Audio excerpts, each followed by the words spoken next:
Mortgage Minute, I'm Dan Moyle. I'm here today with Joe Daly. Joe is our resident expert on the 203K loan program. So Joe, on the 203K loan, we can do all kinds of repairs on the existing home. What if I find a home, or what if I'm in a home right now and I want to add on to it? Can I use the 203K for room additions? Sure. When you said I'm already in it, that brings up the topic of refinances. Okay.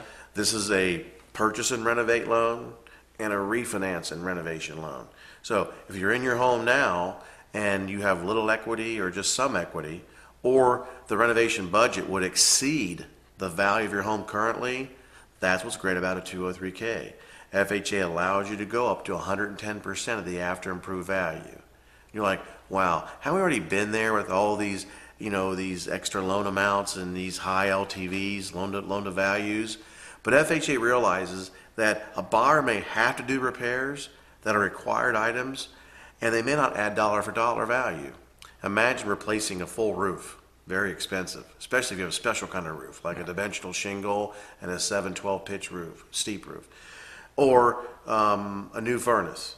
Just because you put a $15,000 geothermal furnace in because you want to make your house energy efficient and you put some insulation in, an appraiser's never going to get your dollar for dollar value. Here's a loan that allows you to roll it into the mortgage, amortize the expense over the life of the loan, which is probably maybe even the life of the geothermal furnace, right?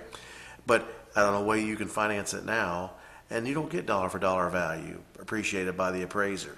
So he may say, it's nice, but it's not $15,000 nice. So I'm going to give you a $6,000 upgrade for having a brand new geothermal furnace, and that's why FHA allows you to borrow up to 110% of the after improved value. Not as is, but not only after improved, but 110% in order to roll in those repairs that you do have to exercise specially, in a special way. It's crazy. Yeah, roll into the mortgage in a way where you can roll them in over the life of the loan. Okay.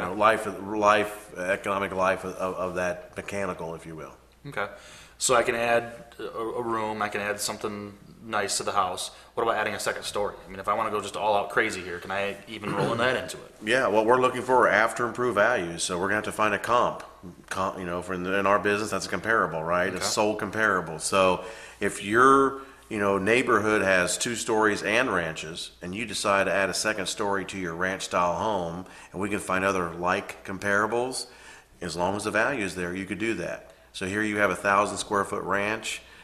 We call it pop a top in our business. So we pop a top on this house. We take the roof off. We add the second story, put the roof back on top. You can double the square footage for half the cost almost. Okay. So imagine buying a house for 100, needing 50 to add a second story.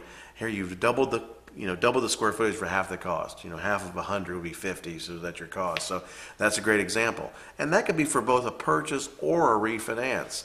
So imagine going out to these neighborhoods and saying, this is my neighborhood, but only on the market is ranches. Now, this is not far-fetched, but we're kind of thinking outside the box, which I think buyers should do today. Purchase or refinance, adding on room additions. Let's say this house will work perfectly, but we need a family room. Yeah. We need a first floor bedroom for my mother-in-law or for my special needs son or daughter. We need to expand the hallways because my son's wheelchair won't fit down there. These are all things that you can do with the 203K. So whether you're going to revamp what you have or add on, all things you can do with the 203K.